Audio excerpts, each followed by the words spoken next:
What's up, everybody? I'm just going to talk about tournaments, and if you guys follow what I'm saying, then congratulations, because this is a very complicated subject. But I feel like tournaments should be run a whole hell of a lot better than they are in Pocket Summoner. For those who don't know, I have played pretty much every single card game out there. I've went to Pokemon tournaments, Yu-Gi-Oh!, Magic the Gathering, Universal Fighting System, Yu Yu Hakusho, Full Metal Alchemist, Spoils, you name it. I've played pretty much all the card games out there, and I've went to a lot of tournaments in my time. When you go to one of these tournaments, like a regional event or like a qualifier or something, it is always set up where players play Swiss rounds followed by top cuts. What Rita does is they run single elimination all across the board. Like, if you lose once, you're done. So, like, imagine going to a card tournament, playing first round, and you lose. You gotta go home. Like, that is such shit. Like, okay, let me give an example. The Yu-Gi-Oh! World Championship qualifier, like 2010, I believe. The guy who ended up winning that tournament lost the first round. Like, he got sacked by some, like, chaos deck or something like that. I don't know. But he lost first round, but he ended up winning the whole tournament because, you know, like, he just had bad luck in that first round. So it doesn't make sense to lose and then you're done. Like, unless it's top cuts, because you actually fought that far. So let me explain how Swiss rounds works. Say you have 340 players. I already wrote this down.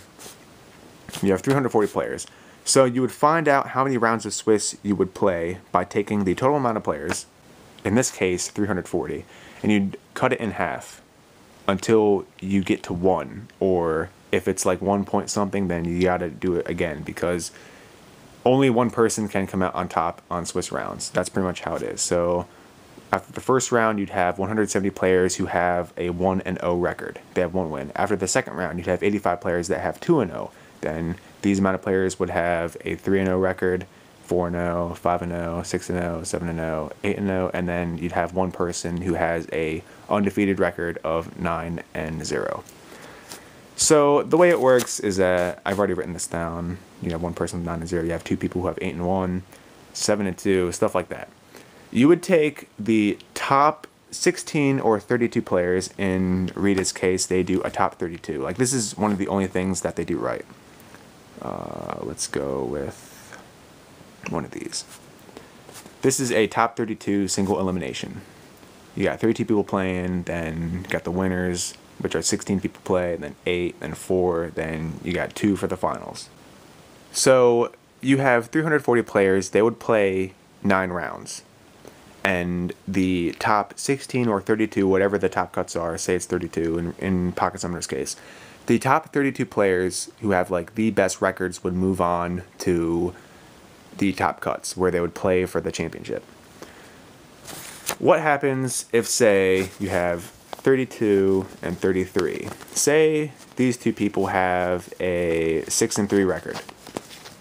Which one would advance to the top cuts? It would go by strength of schedule, which means if this person lost to the people who have, like, say, undefeated, say this guy lost to the overall undefeated, that means he would advance in. When I played Universal Fighting System, I played a character that most people were playing, and the rule was that you could not have 2 of the same character in top cuts.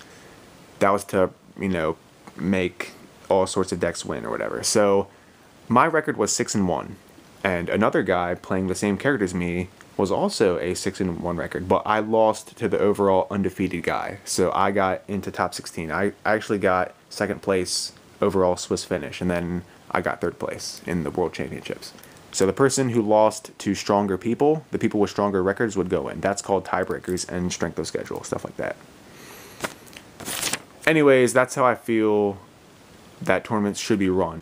Instead of single elimination to get to top 32, I think it should be Swiss rounds. Also, another thing that I feel is that if you make it as far as to top 16 or 32 in this case, I keep on saying top 16 because I'm used to playing top 16 in card game tournaments, also top 8 too. So top 32, say you make it into top 32, everyone who makes it that far gets a prize. You know, like, whenever I went to tournaments and stuff, if I got top cuts, I would get a prize regardless. So what I was thinking is that maybe in these tournaments, everyone who makes I guess we should go into a level 60 tournament.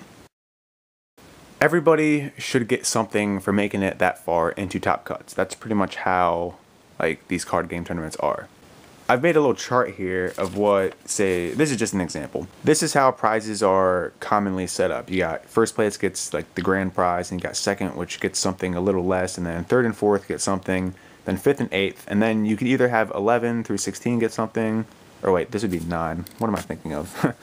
9 through 16 get something, and 17 through 32 get something. But a lot of the tournaments that run a top 32 just say that 9, or like after 8th place, everyone else would just get like a prize. So I've kind of just made this up, not really, just for an example really, I guess. First place would get the grand prize, which would be 3 badges and 5 coins. And then second place would get 2 badges and 4 coins, you know. It's a little less because they didn't win, but they did make it to second place, you know. Then you got third and fourth, 1 badge and 3 coins, 5th through 8th, 1 badge and 1 coin, and then the rest of the players will get 1 coin for making it that far into top 32. I think that'd be a lot better, you know, than just having to win a tournament, you know what I'm saying? Because, like, why put all that effort just to get nothing? Like, say you lose in the finals. Like, I've talked to people who've lost round 5, and they're just like, oh, I'm just so salty because I made it that far. I put all this effort in. I spent so much money making tournament guards only to lose, you know? It's just kind of shitty, you know? I don't know. This is just kind of the way I feel about tournaments, you know? Like, I don't really play a lot of tournaments because I don't really like the function. Like, if these tournaments were set up with Swiss rounds followed by top 32, and then players got prizes for making it that far, I think that'd be pretty good. It would promote people to actually start playing, because a lot of people don't play because of, you know, clan shop guards. The people in the higher clan shops have the advantage, and I understand that, you know? So it'd promote more people playing if they had more chances of getting into the top cuts. And if they get into the top cuts, then they get a prize. It makes more sense, and it's a lot better than this current tournament system that we have now. Agree, disagree, let me know in the comments. Thanks for watching.